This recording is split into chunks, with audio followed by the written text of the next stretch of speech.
Artist on call. Artist on call. We are here with Chloe Wilder from Clearwater, Florida, now in LA. How are you, Chloe? I'm really good. Yeah, I'm in LA right now. I've just been writing tons of songs and it's been super fun. How are you? I'm great. How did that move happen going to LA? Well, I still spend like half of my time in Florida. That's where all my family is. And so, yeah, I mean, it was kind of a gradual thing because I went to my first writing camp when I was 12, and that was not in LA. That was like in the Cayman Islands somewhere, which was super fun. But that was when I like actually started to release music. And then eventually my team like developed itself and they all happened to be in LA. And so then it kind of just like the need to be in LA sort of presented itself after that. So for a while, my mom and I were just coming out here together and, you know, we were staying at like the same hotel every time. And we were here and then we were starting to come out for like months at a time. I definitely spend more time here now in this house. And I have my little studio, which I'm in right now.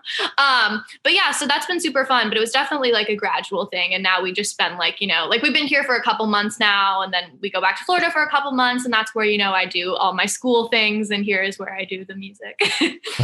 That's so cool. I mean, what better place to be doing music, especially the genre and the music that you're creating, than LA, and like that being said, what age did you really start on the piano? Like when was that?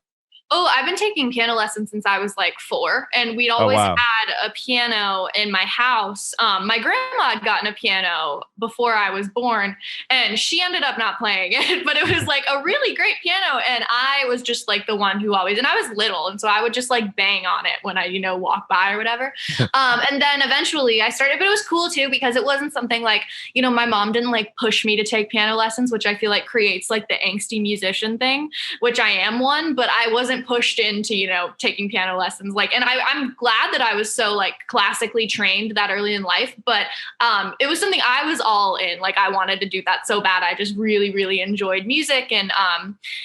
So that was all me. I was really little and I just kept going. And I think I stopped taking lessons when I was like 10 or 11, around the time I started like really writing songs, because at that point I was like, okay, I feel like I kind of have got it down. I think if I wouldn't have had the, classic piano lessons going on, learning that instrument would have been very difficult. I'm trying to teach myself the guitar right now.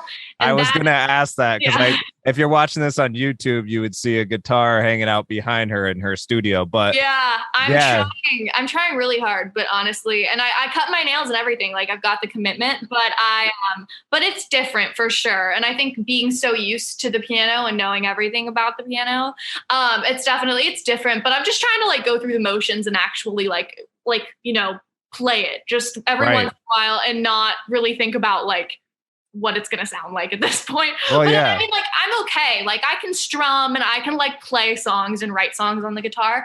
So I'm I'm not comfortable like playing the guitar for people yet. And that's where I want to get. Well, and I think you're in like the perfect age range too to learn an instrument. Like obviously starting the piano at 4 is like bonkers, but like either way, like now, like I've had guitars like over the years on and off since I was like early teens, whatever. And then all of a sudden, like now here I own a studio and stuff, and I have 2 guitars in here. I like you're saying, I could barely play them myself, like I can. Yeah.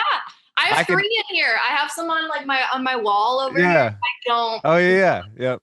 No, I aesthetically though, it makes us look so much better. Oh yeah, they're great. They're great, especially if nobody knows. Like, you're like, yeah, these are my guitars. Right. And like, and in my defense, like sometimes, and like you're like as you're writing, you might pick it up. Same thing here. Like if I'm working on production for somebody and I need a little riff that I can play, I'll play it. Exactly.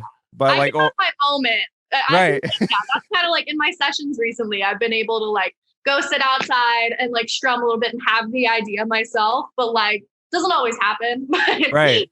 I can do it. I think. No, it's awesome. And like I think for you have an advantage over a lot of people learning guitar too, just by starting on the piano. Like, would you say learning that theory kind of does give you the advantage? I would think so, right? I guess so. I think I'm definitely like teaching myself the guitar is a completely different, like, and I think it would have been the same, teaching myself the piano. I had like a super, my teacher was great. And that's the thing. Like I had a teacher and I had lessons and I had recitals and I had all those things.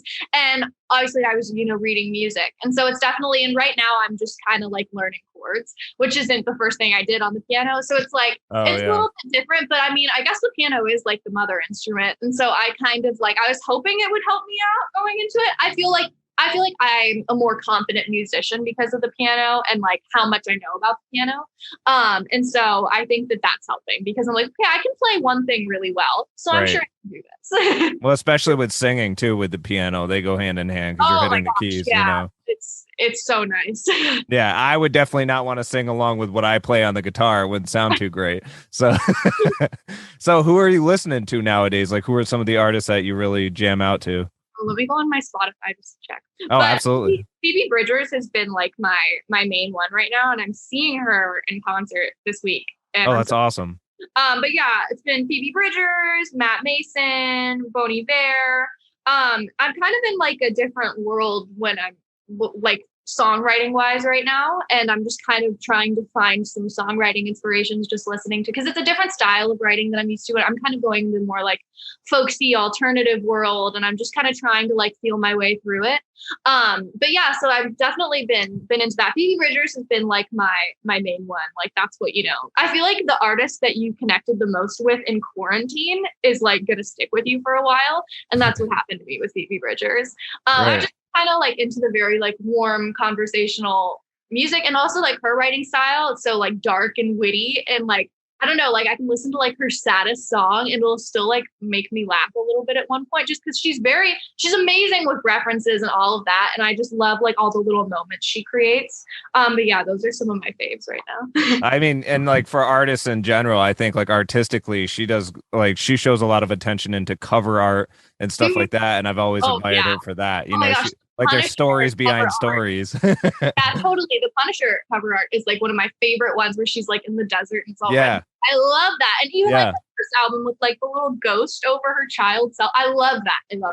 Yeah, she's great. And from like a label's perspective, I think just branding all around, just the fact that she had the cover art mixed with like every other piece of art that came out about that album or about any song on it was totally coherent to that, album cover. Yeah, I think she's really great with the like, especially in aesthetics, all of the cohesion that comes along with it, because that's hard. That's hard to maintain something. Right. But yeah, I love her. I think she's great.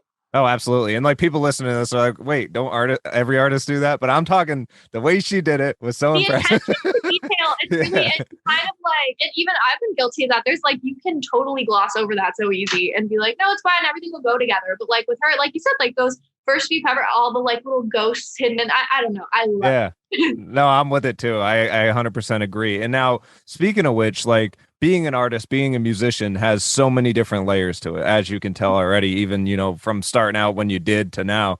And like, you've worked with some pretty big name producers. You've been in the studio recording. You're learning an instrument. You got a studio. But there's so many elements even on the graphic side, designing cover art and everything. What would you say is your favorite aspect so far as a artist? That's a good question. I mean, the aspect of cover art, I feel like I like anything that can, like you said, like further a story and add another layer. Right. That's honestly, I really did that for the first time with my last EP, with the cover art of that. That was the first one that actually felt like it had a little bit of like, it was tied together because it went with one of the music videos, and I really liked that. But yeah, I'd say that. And also I'm just such a big fan of coming up with colors and aesthetics and just like really like thinking about that. But yeah, and even like for cover art, like I would dye my hair a different color for every, cover photo I had. And I thought that was fun too. Like just make little changes and just, having the opportunity to like, and when I hear a song, like my song In the Next Life, that always felt so blue to me. And so, I got the opportunity to make this visual so blue. And even like the same ones with other ones, like It's True off of my EP, felt pink, Call Me If You Need Me, felt purple. Like all of these little songs that just had colors for me that I wanted to give to other people. So I think that that's super cool too, that you can kind of show people what you feel like it looks like. That's such a great point, and especially because it's something so simple as colors. You know, a lot of people don't pay attention to like blues are cold colors and like reds Yeah. are warm colors. You know, so you want to use them in different ways, and it's psychological. You know, a lot of it, and like a lot of people don't really connect that. They're just like, oh, it's a girl, so it's light blue or pink. You know, it's like no, there's a reason behind that. You know, Yeah, totally, totally. that's so cool. And speaking of which, in the next life, just released a video for that, which by the way was great. Thank you. And I'm actually going to play that here in a minute. But before we do, tell me a little bit about that whole process and how that song, what that song means to you and everything. Sure. That was the third song we wrote for my EP. And yeah, I wrote it with Jackie Young, Sam Nicolosi, and Ezzy. And Sam Nicolosi produced the whole EP and is producing all of my current songs too. But we basically, I was kind of with this EP, I was just kind of covering my bases when it came to like me as a person and like the past, few years of my life. And so this one was definitely like, it came from a place like the only major death I've experienced was my grandpa's. And like, I wasn't, and this is definitely regretful. Like I wasn't super close with him and I wasn't around him that much. And it was kind of one of those things that when he died, I saw how it affected my entire family and we kind of fell apart for a period of time.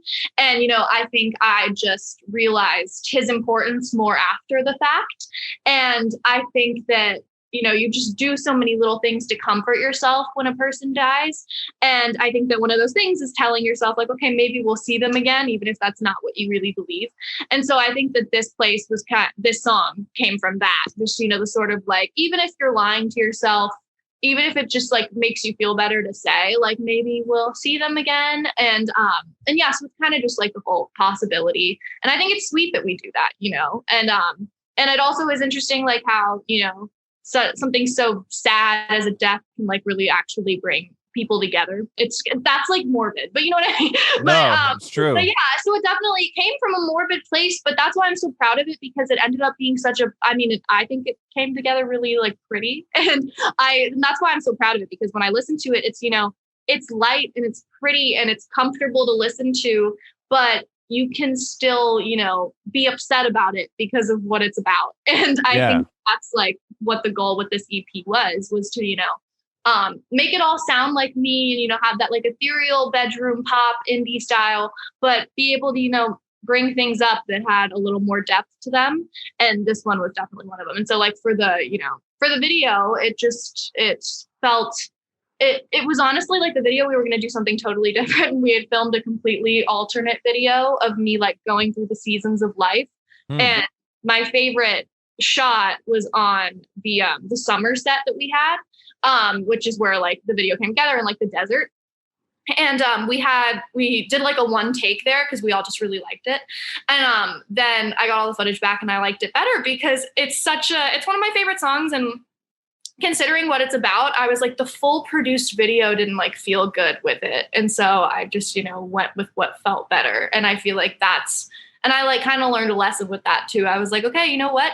Like if something feels like it doesn't need a whole thing, then I'm not going to do it. Right. So yeah, that's kind of where that one came from. Well, it's probably because it's such a heartfelt song too. You didn't want to have some artificial visual. You'd rather have something that was more organic, probably. Yeah, exactly. And we transferred like the digital files into film. And that wasn't the original plan. And that was, and that helped too, just to give it more of that, like, just to make it feel softer, because I feel like that's what the whole thing was. Like, I'm talking about this, morbid thing, but it's a little bit comforting in a way. So right, it's kind of like a silver lining in a way, but the bright side to something that was horrible. Yeah, totally.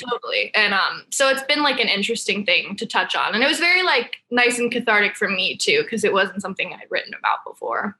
Oh, that's amazing. And I can't wait to share this with everybody. So we're going to get right into this.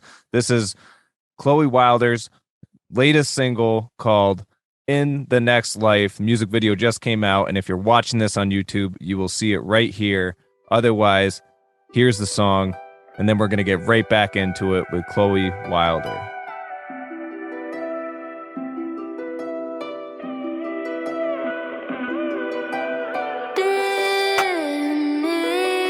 Didn't make you cry. My heart of stones, a flood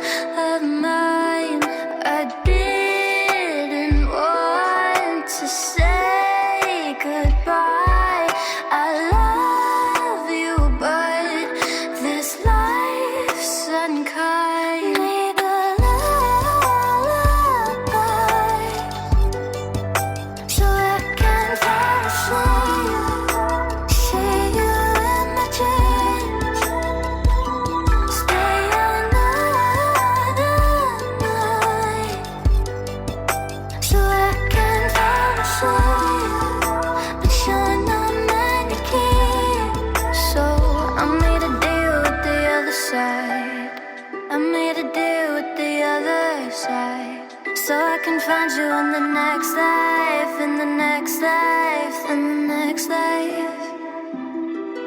There's so much more for me to find. You'll visit me from paradise. Need a lullaby so I can fall asleep. See you in my dreams. Stay another night so I can fall asleep. 'Cause you're not mine to keep. So I made a deal with the other side.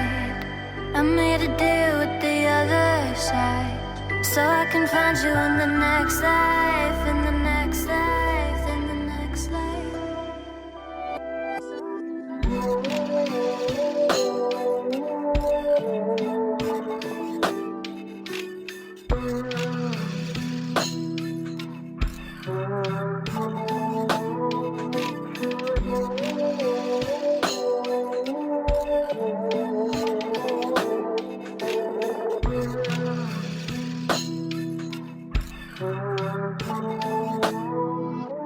That was In the Next Life by Chloe Wilder. That was a dope video. Thank you. Thank you. I feel like there was so many, talking about layers and storylines, there were so many layers to that video. There was like nostalgia in there. There was like so many, like the concept of like, once you told me what it was about, the music video had a whole different feel to me. Because like, oh, that's great. yeah, Thank you. because as soon as I watched it, I was like, you felt it then, you know, I really felt it. And then like, I also looked in it from like an outsider's perspective, as if you didn't tell me. And I was like, wow, it could go so many different ways. It could have gone towards like a relationship. It could have gone to a, you know what I mean? And that's one beautiful thing about songwriting, is that you can do that and make it, you know, have different meanings. Totally. I love when anything is up for interpretation. And that's like, in this whole project too, I've just wanted it all. I want anybody to take away what they want from it. Like I tried like, and I feel like that's why I like that video too, because I feel like it's not in your face, Right. you know, but yeah, thank you. And also another fun thing at the end, I'm like standing in front of that windmill. That was actually my grandpa's like first logo for a business he started. Oh, wow. Like, younger. And that was funny because we had scouted this location and I didn't know that, but my mom knew that. And so she said, she was like, I feel like we should film here because that, you know, because of the windmill. And so that ended up being really cool that it made its way into the one take. Jeez, what are the odds? You know, I know. It was really cool. It was really cool because you don't really see windmills. Right. Well, and like, obviously you're collaborating on the writing for these songs that you've been working on and everything, but how much say do you have on the storyline of the video? Is that kind of a collaborative effort as well? Yes, because I come up with like, I mean, and like we were talking about like colors and everything, like that's all me. Storylines have been me too. For the last one, it's interesting. It kind of varies because like for the first few videos, I always start, I mean, it's kind of basic, but I make a Pinterest board. And then if I have like specific details, but like the first videos didn't have like, at least like the first two didn't have much of a storyline to them. And then like the third video we did for my song, I Want to Be Alone With You, I knew I wanted it to shoot at this pink motel place. And so like that was me. And it kind of like, it's definitely a collaborative effort though, because Bobby Hannaford directed all 4 videos. And he definitely, I mean, I had to have somebody else to bounce ideas off of. And that's kind of what I'm like in a lot of areas. But yeah, so I feel like it's kind of nice to have someone to talk to about and be like, okay, these are the things we can't necessarily make happen. And let's try and, you know, get it as close as we can. But yeah, so definitely a collaborative effort, but it's fun. Would you say like to videos, you have like a unrealistic approach going in? I feel like, yes, sometimes. Because on this one, my first like, and this is actually like, the thought was to have me at like it would be dark out. I wanted it to be dark out and I wanted to be on a beach and I wanted it to be one take and I would end up in the water. And everybody was like, but if you end up in the water in a one take, then you're going to be wet for the rest of the takes, and we can't just assume it's going to be perfect one take. And I was like, no, I want to end up in the water. So that was unrealistic, but we churned it around a little bit. And so, yeah, I feel like it normally holds true to the first concept, but yeah, so it really depends. But, and like, for example, like for Call Me If You Need Me, my second video, like that's pretty much just a pretty purple video. And it has its moments, like, I'm in a telephone booth and there's things that have meaning to them. And I said, I was like, honestly, I just want there to be a sort of like ethereal escapism energy that, matches the song, and it's purple. The song's purple. So that's kind of how I looked at it. And for my upcoming visuals, I want to, dive deeper into a narrative. But yeah, for the more recent ones, it was definitely the collaborative effort of just coming up with what it was going to look like. That's so cool. And I mean, I could relate to like the unrealistic approach, because when I had like hard drives of music videos growing up. Like I was obsessed with music videos. I loved them. And like, I guess with that, whenever I wrote a song, I was thinking of the music video as I was writing it. I do right. See, there's not too many of us, because a lot of people are writing towards the live performance. They're thinking of the live performance as they're writing. Yeah. So the funny thing is, though, is these music videos I was getting in my head were like, I'm in a rocket ship, and I'm like, dude, you can't do this. Like, like some of the stuff, like obviously you can put yourself in a room, make it look like a rocket ship. Yeah. But like, given the budgets that I was working with, to the videos that I was writing, it just was not possible. So I had to like, that's another thing to keep in mind. Yeah, no, it's funny, and like the other thing too is like, that's why it led me to the point to make realistic videos. It taught me about budgets and everything like that. And I think my videos I come up with in my head are a little bit more realistic now because of that. That's good. I hope I get there, because even like with my new project, like, I don't know if some of these are going to work. I have like my notes app is so chaotic right now, because it's just like under each demo is like just pages. Yeah, I get it. The difference between us though is like, well, one of the main differences is that you are in a rocket ship right now in your career. You're launch, like you're so far, you're moving so much faster than I was at that rate, and I condone it and I support that 100%, because you have the support around you and you have the people that will collaborate around you like that, and that's a luxury. A lot of people, a lot of artists don't get that. So the fact, like, I think just keep doing what you're doing, have those out of the box ideas, because you're not, like, based on what I'm seeing, anything's possible. Yeah, I mean, that is a good point, and that's why, like, I can't say that, like, I feel like it more comes down to like me giving it more thought and being like, okay, maybe I should do something different, because I don't want my hair to be wet for all of the things, like things like that. But yeah, and I mean, when it comes to these videos, it's really been my first thought. This one was different because, we had shot an entirely different video. Yeah. But yeah, this was a new experience for me. It's still a new experience for me, like having it not look the way I had it originally envisioned. But it's cool, it's kind of like it's still new for me. But yeah, it's fun. I've started having a lot of fun with visuals for sure. And I think those extra videos too could be used for like fan clubs or something, like behind I'm the scenes definitely and stuff. Use some of those. Yeah, for sure, because there were cool moments. Yeah, right. It was like the way like it all came together, and so yeah, I'll definitely put some out, because I don't want, and it was a whole day of filming, so I'm definitely gonna put some out. And I get so sentimental with things like that. Like if I shoot a good scene and then I have to get rid of it, I'm like, no, I'll literally keep it here on my desk on a hard drive. I'm like, I got to use that I'm like, so no, it's like a baby to me. Yeah, I totally get that. Now, what genres would you be interested in experimenting with that you're not currently working in? Well, yeah, I mean, what I'm writing right now is definitely more in the like folk alternative world, which is, but I guess that's what I'm currently doing. But I don't know. I feel like I would love to go more towards like alt rock at some point. But I'm not really sure what that would look like for me. And I tried a little bit, but that's definitely not exactly where this project's going right now. But yeah, I don't know. It's kind of like a natural progression. I had no intention of like going into it and being like, okay, I want to make this a little bit folksy and a little bit right. And just like less bubblegum. And right. Bubblegum is sick and I love it. And I love, that's the thing. Like, I don't want to, by any means like ditch anything. But it's definitely, it's natural. And I feel like that's what we as artists are expected to do. But there was no I had no intention of like going into it and doing something different. I was making similar music to what I was doing before, but then, you know, what I was listening to changed and the way I was writing changed, and I'm, you know, a couple of years older now, and things are, you know, it's just like, it was very natural. And that's why I'm just kind of riding the wave. And, you know, if all of a sudden I'm like, you know, the project's not coming out. But I think it is, you know, I think it is like actually naturally forming itself. And that's why I'm like, I'm just going to keep doing it until it doesn't feel good anymore. And then maybe I'll, you know, move on to something else.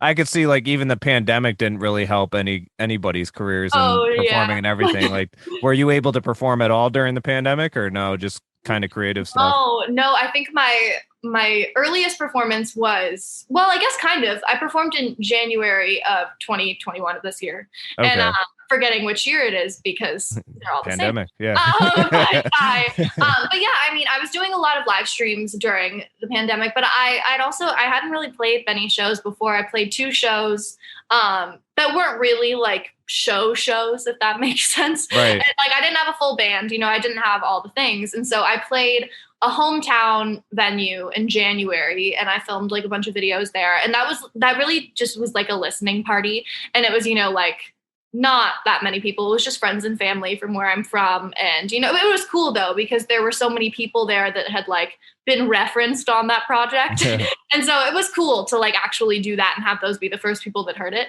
But then I just played a show in LA in June, and that was super fun. And that I had a full band for that, and there were people there, and you could buy tickets, which was cool. Oh, that's awesome. And then I just played one. I played one on October 12th too in LA, and that was super fun. So I'm and that was the same thing. Like, you could actually go and get tickets, and it felt more like a thing. Yeah.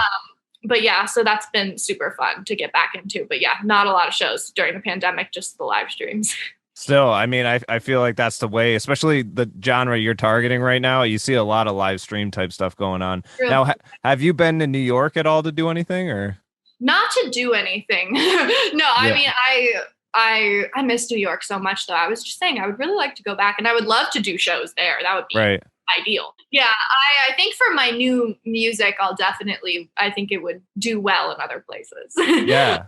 But yeah, I would love to do New York shows. I've always said that at some point I would like to live in New York as an artist, because I just feel like it has to feel different, and, you know, everybody's different, and like yeah, the songwriters are different, and I just like meeting and talking to other artists too, and I feel like it's all different. And that's another thing. Like, I haven't really spent a lot of time in like Nashville. I've never been to Austin, and kind of all the music capitals I would just love to spend more time in. I feel like Nashville and Austin would be perfect for you, like those markets there, especially for songwriting. That. Yeah, I love that. That's so much fun. And and I would love to start, you know, writing for other artists too. And I feel like just, you know, traveling more and meeting more people that I can hang out with would be good. Seriously. Yeah, no, absolutely. And obviously, and all the big pros are down there, like BMI, and, you know, all them are down there. So you could easily get in songwriting. Speaking of songwriting, all the songs you've written, just to close this out, all the songs you've written, what song of yours do you think defined you the most as an artist? That's a good question. I would say that it's tough when you're like transitioning between like projects and everything. But right now, I would say I think my favorite off of that one, I think, is "Call Me If You Need Me," just because I feel like it was my most honest, and even like melodically and everything, I feel like that was my most perfect. But then also, "It's True" off of that project. I think those are the ones that I feel like sound the most like me. And that doesn't really make sense because every one of them sounds like me because they're mine and I wrote them. But I think that those were, and "It's True" was like about my, you know, depression as an artist and, you know, growing with my music and and that was just like a very prevalent issue for me, especially at the time of writing it. And then "Call Me If You Need Me" was like a similar place of like me leaving for LA. And so I feel like those were both centered around my growth and from different perspectives. But I think that that's why either one of those would define me the best artistically, especially at that time. No, absolutely. And "Call Me If You Need Me," that one actually stuck out to me the most out of all the songs I listened to. So that's kind of funny you mentioned that. Yeah, thank you. I mean, that one's probably my favorite. Just like when I go back and listen to things, I'm like, I like this one.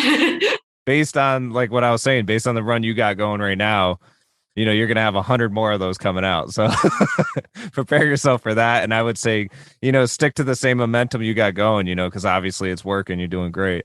Thank you so much. No problem. And thank you for coming on, you know, this podcast. I appreciate it. And, you know, come back anytime. Yeah, thank you so much for having me. This was great.